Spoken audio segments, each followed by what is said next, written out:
Social media पर जैन समाज के सबसे लोकप्रिय जैन न्यूज चैनल महालक्ष्मी की ओर से जरा हटके में आपके पास 17 नवंबर वेडनेसडे सादर जय जिनेंद्र। देख ही रहे हैं आप, ऊपर है पारस टॉक और नीचे से हम आपसे कर रहे हैं बात। जी हाँ, बिल्कुल आज बात कर रहे हैं हम शाश्वत अनादि निधन तीर्थ सम्मेद शिखर जी से, और सम्मेद शिखर जी की बात करेंगे आपके साथ। बहुत खास बात, कहते हैं निश्चिंतन करने वाली बात। कौन है दोषी समझ जाएंगे। शीर्षक सुन चुके हैं आप, पढ़ चुके हैं आप। हमने पावन जिनालयों को पर पोत दी है कालिक, बना दिया है उन्हें भोजनालय या मल का स्थान। सचमुच चौंक कर खड़े हो जाते हैं कान, पर हकीकत है यही सुन पाएंगे मेहरबान। जी हाँ, ऐसा पावन तीर्थ है जिसको हमने आज कहते हैं इससे शाश्वत अनादि निधन तीर्थ, जहां से करोड़ों महामुनिराज मोक्ष गए हैं।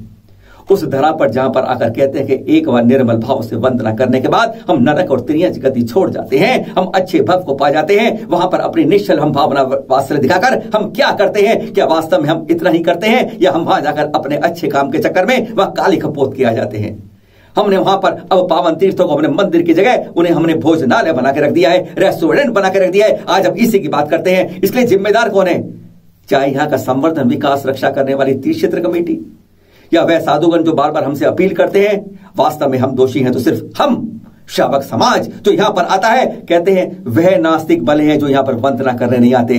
उन आस्तिकों में से कुछ ऐसे हैं जो यहां पर निर्मल भाव की वंदना के साथ हम इस पर कालिक लपेट के चले आते हैं। सुनिए, आज पहली कड़ी में 3 कड़ी में सुनाएंगे आपको हम शिखर जी के बारे में। पहली कड़ी आज हम सबके चिंतन के लिए। यह ज्ञान के दीपक नहीं, कालिक रूपी अंधेरे हैं जनाब। हम भक्त से ज्यादा कम खत बन जाते हैं, अपने घर को चमकाते रहते हैं। एक कहीं कण धूल ना हो जाए, कहीं कोई निशान ना पड़ जाए। मंदिरों को भी चमकाते हैं अपने स्थानीय, अपने आसपास के। पर जो शाश्वत अनादि निधन तीर्थ है, ये जो छोटे छोटे जिनालय जो अनादि निधन है, जो ऐसे पावन तीर्थ है, उन पर आकर हम सब कुछ भूल जाते हैं। हम चाहते हैं अंदर का अज्ञान रूपी तिमिर हटे, ज्ञान का दीपक जलाते हैं। यहां दीपदानों को तो इस्तेमाल नहीं कर पाते। जो दीपदान देख रहे हैं, हर टोक पर ये दीपदान बने हैं, पर यह कहीं काम नहीं आ पा रहे, क्योंकि तेज हवा चलती है, एक क्षण में दीपक नहीं चल पाता, कपूर तक बुझ जाता है। तो हम क्या करते हैं? हम अपनी खास भक्ति दिखाते हैं। और देखिए, ऐसे ही टोक के अंदर हम कपूर से दीपक जलाते हैं। कहीं तो आधा नारियल लेके उसके अंदर कपूर रख के दीपक जलाते हैं। और फिर क्या करते हैं? हम सफेद सफेद पावन टोकों को कालिक करने में देर नहीं लगाते। तीर्थ क्षेत्र कमेटी इसमें कुछ नहीं कर सकती। वह तो हर 3-4 साल बाद इनकी सफाई करती है, रगड़ाई करती है, रंग करती है और इन्हें फिर चमकाने की कोशिश करती है। पर हम 3-4 साल नहीं, 3-4 दिन भी नहीं लगाते इनको वापस काला करने के लिए। आते हैं अपनी भक्ति दिखाने के लिए, दीपक जलाते हैं रोशनी करने के लिए, ज्ञान का के साथ अंधकार अज्ञान का मिटाने के लिए। पर करते क्या है? यह दृश्य दिख रहे हैं आप। चिंतन कीजिए, दोषी कौन है अपने इन पावन तीर्थों पर कालिक पोतने के लिए? मंदिर रूपी टोके कर दी हमने गंदी। अभी बात आगे कर रहे थे कि कालिक पोत देते हम टोक के अंदर, जो छोटे छोटे जिनाले हैं, शाश्वत अनादि निधन। पर यही नहीं, अब उसके आसपास के फर्श को देखिए, पीले, गंदे, काले, सूखे ऐसे हो जाते हैं, इन पर पपड़ी जम जाती है गंदगी की। इसके लिए क्या कमी है? तीर्थ क्षेत्र कमेटी को लगातार नियमित सफाई रखनी चाहिए, चमचमाते रहना चाहिए। यानी कि 2-3 साल बाद पत्थर को रगड़ते हैं तब चमचमाते हैं। अगर रोज इसकी सफाई कर दी जाए पत्थर की और दीवारों की, तो सचमुच ये गंदगी इस तरह से नहीं दिखाई देगी जो आज हमें देखते हैं। जिन मंदिर में जाते हैं हर जगह चमकते हैं, पर यहां पर आके तो जैसे हम दुत्कारते हैं, गंदगी के ऊपर पैर रखते हैं और गंदगी के रूप में ऐसे ही कालिक हमें दिखाई देती है। स्टिकर बनते हैं कुरूपता का सबसे बड़ा कारण इन टोंक रूपी जिनालों पर। आप अर्घों के जाते हैं, कुछ लोग हमारे में से ज्यादा ज्ञानवान हैं जो सोचते हैं हम एक स्टिकर छुपाए थे अर्घ के बारे में, स्टोव के बारे में। देखिए, जगह जगह छुपाए जाते हैं और फिर जो स्टिकर होते हैं या तो छूट जाते हैं या इनको छुड़ाना पड़ता है। और फिर उसके बाद टोक हमारी कितनी गंदी हो जाती है, वह दृश्य भी आप देख रहे हैं। जैसे सरकारी निगम की दीवार होती है ना, दिखा है, जिस पर लोग खड़े हो जाते हैं और क्या करते हैं आप जानते हैं, और वहीं पर ही लोग अपने अपने पोस्टर चस्पा देते हैं। उसी तरीके से हम यहाँ पर स्टिकर छुपा देते हैं और इन टोकों को तब तो सोचते हैं बहुत खूबसूरत कर दिया है, लोगों के लिए कर दिया है। हकीकत में सब लोग जब अपने साथ किताब लेकर चलते हैं तो इस तरह अर्घ लगाने छुपाने के स्टिकर बिल्कुल जरूरत नहीं है, क्योंकि हम टोकों को अपनी पावन को गंदा करने के लिए सबसे आगे रहते हैं। पहले तीर्थ क्षेत्र कमेटी ने इस तरीके से हर जगह बोर्ड लगाए थे, अब जो टूट गए हैं, गल गए हैं, सब खत्म हो गए हैं। 10-12 साल में सब इस समय जंग लगे, खराब हुए, देख रहे हैं आप, टूटे हुए। इन पर बाकायदा उन तीर्थंकर का पूरा परिचय लिखा होता था, माता पिता का नाम, कद, चरण के कितना बड़ा है, आकार के हैं, क्या अर्घ है, सब कुछ लिखा होता था। पर अब ये सब यहाँ से बोर्ड हट चुके हैं या इस तरीके से खड़े हैं। अब तीर्थ क्षेत्र कमेटी ने इस तरह के बोर्ड लगाए हैं, सिंपल छोटे छोटे, टोक का नंबर, टोक का नाम, बस। इस तरीके से अगर हम पूरी जानकारी लिखते, ना कोई स्टिकर लगाता ना कुछ, बहुत सहूलियत होती हर को जीवन परिचय जानने का अपने तीर्थंकरों का। पर हम कहां से कहां पहुंच गए हैं, अच्छाई की बजाय थोड़ा क्वालिटी को हम कम करते जा रहे हैं। अरे बंदर ही बंदर और भोजनालय इनका टोकों के अंदर। सचमुच सबसे बड़ी बीमारी है आज की है, सबसे बड़ी गंदगी और हमारे टोकों की अपावनता का कारण है ये मंदिर।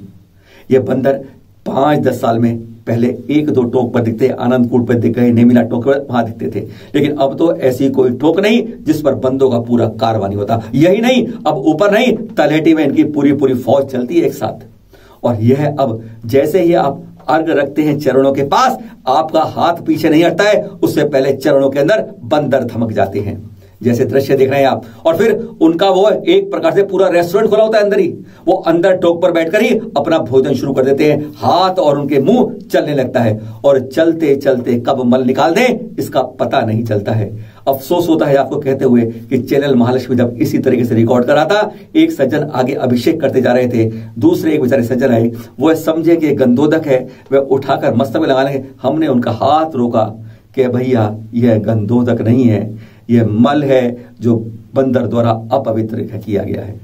सोच चौंक जाते हैं हम जब हम इस तरह के दृश्य देखते हैं, इस तरीके से यहां पर जगह जगह मल पड़ा हुआ देखते हैं। क्या कर पाएंगे, क्या व्यवस्था है इसकी? इसके लिए तीर्थ क्षेत्र कमेटी को जरूर चिंतन करना चाहिए। यह पावन जगह है और उस जगह इतना अपमान होता है। इस बारे में एक सीनियर सिटीजन है सहारनपुर के विपिन जैन जी, उन्होंने कुछ समय पहले ही, 1 माह पहले ही तीर्थ क्षेत्र कमेटी के अध्यक्ष पहाड़िया जी से फोन पर बात की थी। उसका एक छोटा सा अंश सुखाते हैं। सब में जाली लगा दे वहाँ पे सब। जी जी, सब में अगर जाली लगा दे, एक स्थानीय व्यक्ति की नियुक्ति कर दे, वो अपना खड़ा रहे, कम से कम हमारे भाव बने रहेंगे। और वो जो इतना पवित्र स्थल है उसके अंदर मलमूत्र का विसर्जन हो रहा है, यहाँ तक कि टोंक के ऊपर भी। मतलब जब एक सज्जन ने बताया कि ये जो पीला पीला आप समझ रहे हैं ये और कुछ नहीं है, ये बंदर का ने गंदा किया हुआ है यहाँ पर। बड़ा तकलीफ हुई सर जी। आपको सजेशन अच्छा है, बात करते हैं। जी जी, मैं अब आपसे कब आप कमेटी में रखेंगे तो कब आपसे बात कर सकता हूँ इस विषय में? नहीं, बात अभी करता हूँ, मैं जल्दी करता हूँ आपको। नहीं, मैं बाबूजी, मैं भी सीनियर सिटीजन हूँ, तो मैं ये अनुरोध करना चाह रहा हूँ आपसे कि मैं 1 महीना 2 महीना कब आपसे बात करूँ, जितना समय आप देंगे। अगर मैं जीवित रहा तो आपसे फिर बात करूंगा एक बार। 4 महीना 2 महीने में आपका अरेंजमेंट करवा देते, इसका अरेंजमेंट करा देते। अच्छा, मैं 2 महीने में उम्मीद रखूं बाबूजी? हाँ, हो जाएगा 2 महीने। तो विपिन जैन जी सहारनपुर के हैं, उनके बात हुए लगभग 1 माह हो चुका है, 1 माह बचा है, पर अभी तक ढाक के 3 पात कुछ नहीं हुआ है। अरे पहाड़िया जी ने एक कान से सुना, दूसरे से निकाल दिया, जैसे कुछ नहीं होगा। यह बात है पक्की बात की, क्योंकि दावे बहुत किए जाते हैं, काम कुछ नहीं किया होता। जो भी कुछ होता है कुछ कागजों में होकर पूरा कर दिया जाता है। इस बारे में मुनिषी प्रमाण सागर जी ने बताया, क्योंकि मंदिरों से निजात नहीं पाई जा सकती, उनका यह स्वतंत्रता का अधिकार है, जंगल में वो रहते हैं। पर इसका क्या जो इलाज आते हैं वो जरा सुनते हैं मुनिषी प्रमाण सागर जी से। बस लोगों को एक काम करना चाहिए, द्रव्य सामग्री को भगवान के चरणों में नहीं चढ़ाना चाहिए। अलग से जो स्थान बना है वहाँ चढ़ाए, हर टोक पे बना हुआ है, आप नीचे चढ़ा दें। द्रव्य सामग्री को आप भगवान को ढोक दे के जो चारों तरफ की रेलिंग है उसके ऊपर चढ़ा दें, ताकि बंदरों को वहाँ जाने से मतलब ही नहीं, उनको तो चरणों से कोई मतलब नहीं है, उनको तो अपने माल से मतलब है, वो आप लोगों के निमित्त से मिलता है। तो आप जितने लोग हैं द्रव्य सामग्री चरण पर मत चढ़ाएं, चरणों को पवित्र रहने दें, क्योंकि आपके द्रव्य सामग्री चढ़ाने पर वो बंदर उन्हीं चरणों में बैठकर न केवल द्रव्य सामग्री खाते हैं अपितु अपवित्रताएं भी करते हैं, और वो ऐसी अपवित्रता होती है जो आपके लिए बहुत ग्लानि का कारण भी बनती है। ये विवेक प्रत्येक व्यक्ति को रखना चाहिए। जितने लोग इस कार्यक्रम को देख और सुन रहे हैं उन सब से मैं ये कहना चाहूँगा कि इसके प्रति न केवल आप अपितु एक एक व्यक्ति, कम से कम 50-50 व्यक्ति तक ये संदेश पहुँचाने का संकल्प ले विभिन्न माध्यमों से, कि तीर्थराज शिखर जी की वंदना जब भी हम करें तो चरणों की वंदना करें, पर सामग्री रेलिंग में या बाहर जो स्थान है उस पे चढ़ाएं। जय हो। तो तो एक बहुत बड़ी व्यवस्था वहाँ हो सकती, क्योंकि बंदरों को मारा नहीं जा सकता, भगाया नहीं जा सकता और उनको आने से रोका भी नहीं जा सकता। सटीक। तो ये एक रास्ता है। यहाँ पर बंदर ही नहीं, कुत्ते भी आते हैं। एक कुत्ते का दृश्य देख लो आप। और यही नहीं, गायें तक सीढ़ियां चढ़कर चरणों में पहुंच जाती हैं। दृश्य यह भी हमने कोशिश की कैद करने की।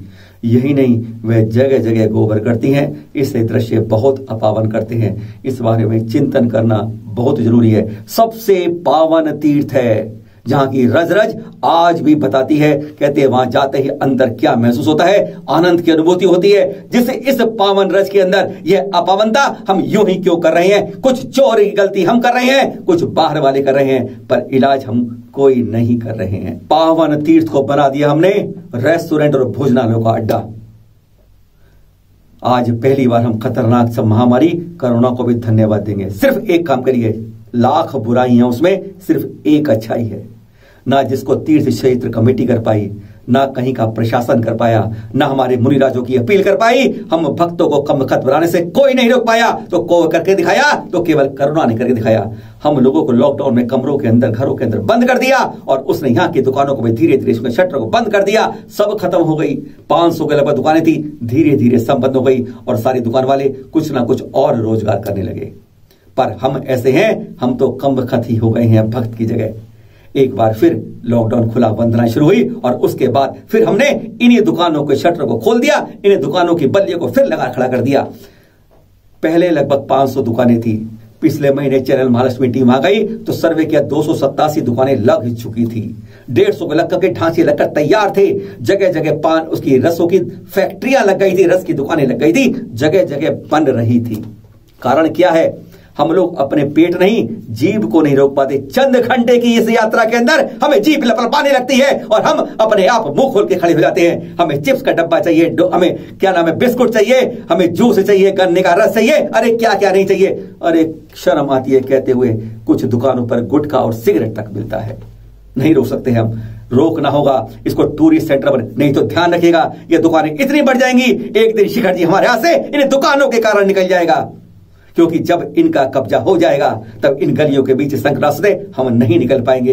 इन दुकानों के कारण शिखर जी को रोक लीजिए, इसे टूरिस्ट सेंटर बनने से अपील करते हैं। अपने जीवन पर कंट्रोल रखिए। बस वंदना की तरह हमारी हो जाती है पूरी एक मुलाकात आपके साथ। आज पहले चक्र की बात, विनम्र हाथ जोड़कर विनोद करते हैं आपसे, सबसे विनम्र अनुरोध कि कृपया वहां पर टोंक के अंदर चरणों के पास कोई भी दीपक नहीं जलाएं, कोई भी कपूर नहीं जलाएं, कोई कालिख मत करें, कोई स्टिकर मत चिपकाइए। आपका अच्छा काम वहां गंदगी का कारण बन जाता है, उनको कालिख पोत देता है। विनम्र अनुरोध, ऐसा मत करिए। कोई भी अर्घ चढ़ाते हैं, कृपया चरणों पर कोई अर्घ मत चढ़ाइए। बाहर एक दीपदान है, उसमें डाल लीजिएगा, या चारों तरफ रेलिंग बनी है, अर्घ वहां चढ़ा दीजिएगा। आपकी भक्ति और श्रद्धा ही महत्वपूर्ण है। चरणों में पड़े हुए चावल वह कुछ नहीं करेंगे, बादाम कुछ नहीं करेंगे। आप रेलिंग पकड़िए। अगर बंदों को आतंकों में रोकना है, उनके मल को यहां तक पहुंचने से रोकना है, यही नहीं, अपने कम से कम जीभ पर लगाम रखिए। बहुत ज्यादा प्यास लगती है तो बोतल साथ लेके चलिए और बोतल को वहीं छोड़ दीजिए, नहीं नीचे लेकर आइएगा। खाली जो प्लास्टिक है उसे प्लास्टिक का कूड़ा स्थान मत बनाइए अपने पावन तीर्थ को। आप सबसे विनम्र अनुरोध, जब खाते हैं और पीते हैं प्रेशर नीचे बनता है, एक बीमारी से दूसरी बीमारी की शुरुआत हो जाती है। आज की पहली कड़ी में इतना ही, 3 कड़ियों में बाद में और बताएंगे आपको। शिखर जी हमारा सबसे पावन अनादि निधन तीर्थ है। इसकी सुरक्षा, संवर्धन, विकास और सुंदरता कारण हम ही हैं। सादर जय जिनेंद्र।